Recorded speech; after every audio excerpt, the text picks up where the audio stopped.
ایک تحریک چلی ہے اہانت پیغمبر کی، اور دنیا کے مختلف گوشوں اور کونوں کے اندر لوگوں کا یہ ایک مشغلہ بن گیا ہے کہ اہل ایمان کے کلیجے زخمی کرنے کے لیے آئے دن کوئی نہ کوئی ایسا عمل کرتے ہیں، تو وہ خاکے تراش کے پھر منسوب کرتے ہیں کہ جناب یہ ہم نے کیا۔ تو میں یہ بات کئی بار کہی اور آج پھر کہتا ہوں کہ تم کس کے خاکے تراشتے ہو؟ خاکے تو خاکیوں کے ہوتے ہیں، اس آقا کے خاکے کیسے تراشو گے جس کا سایہ بھی نہیں تھا، اور جس کا سایہ بھی نہیں اس کا ثانی کہاں سے ڈھونڈو گے؟ اس کی مثل، اس کا خاکہ یا اس کی تصویر کیسے تراش سکتے ہو؟ خدا نے وہ سچائی پن چھڑیا جہدے وچ محمد نو ٹالیا سی، حسینہ جمیلاں دا منہ موڑ دیتا، محمد بنا کے قلم توڑ دیتا۔ حضرت شیخ کے یہ جملے بھی دیکھیے، یہاں انہوں نے قلم توڑ دیا۔ مثل او در عالم امکان متصور نیست، حضور کی مثل بزم عالم میں ممکن ہی نہیں ہے۔ اور اقبال بولے رخ مصطفیٰ ہے وہ آئینہ کہ اب اس سا دوسرا آئینہ، نہ کسی کی بزم خیال میں نہ دکان آئینہ ساز میں۔ ڈھونڈو زمانہ ڈھونڈو، محمد عربی کا تو سایہ نہیں ملے گا، جس کا سایہ نہیں ملتا اس کا ثانی کہاں سے ڈھونڈو گے؟ وہ بے مثل بنایا ہے، وہ باکمال بنایا ہے۔ تو اس آقا کی عظمتوں اور اس کی رفتوں کے پھریرے فرش تارش آپ کو جو ہے وہ جھولتے دکھائی دیں گے۔ چاند کی طرف منہ کر کے تھوکنے سے چاند کی نوری کرنوں کو میلا نہیں کیا جا سکتا۔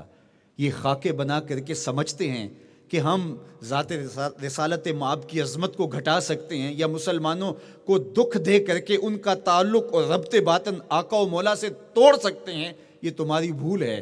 لوگ آکسیجن سے سانس لیتے ہیں، حضور کے غلام عشق رسول سے سانس لیتے ہیں۔ ان کا جینا مرنا حضور کے نام ہے۔ تو حضور کی عظمتوں کو کون گھٹا سکتا ہے؟ جدی شان خدا بلند کرے، جدی شان خدا بلند کرے، کیڑا جمع اس نو بند کرے۔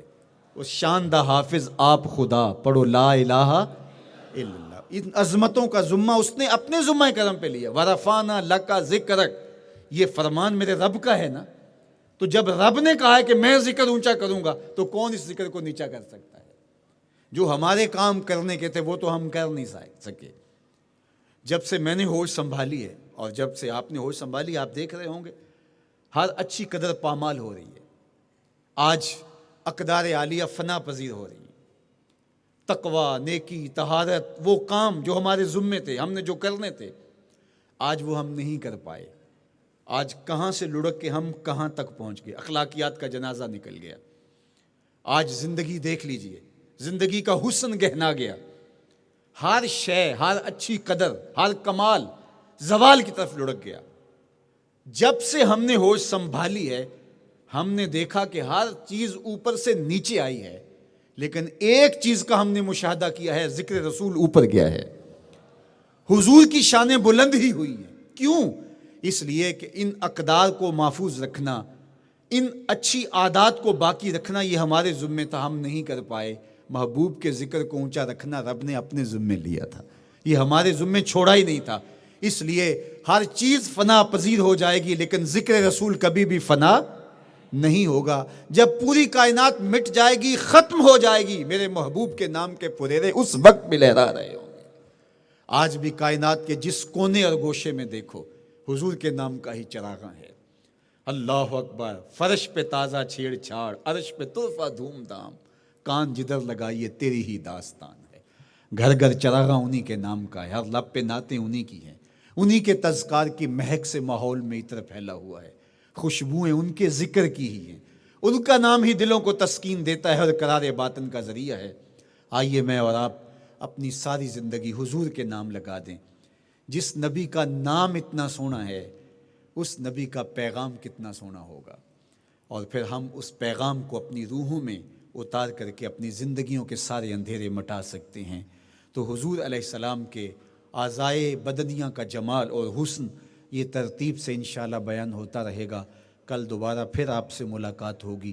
کار ما آخر شدو، آخر ز ما کار نشد، مشت خاک ما غبار کوچائے یار نشد۔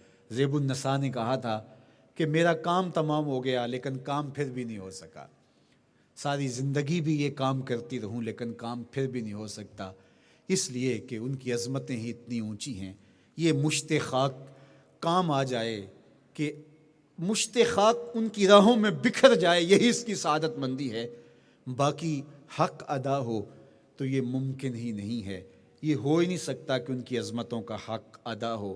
اللہ مجھے آپ کو حضور کی عظمتوں اور حضور کی رفتوں کے ترانے پڑھتے رہنے کی توفیق دے۔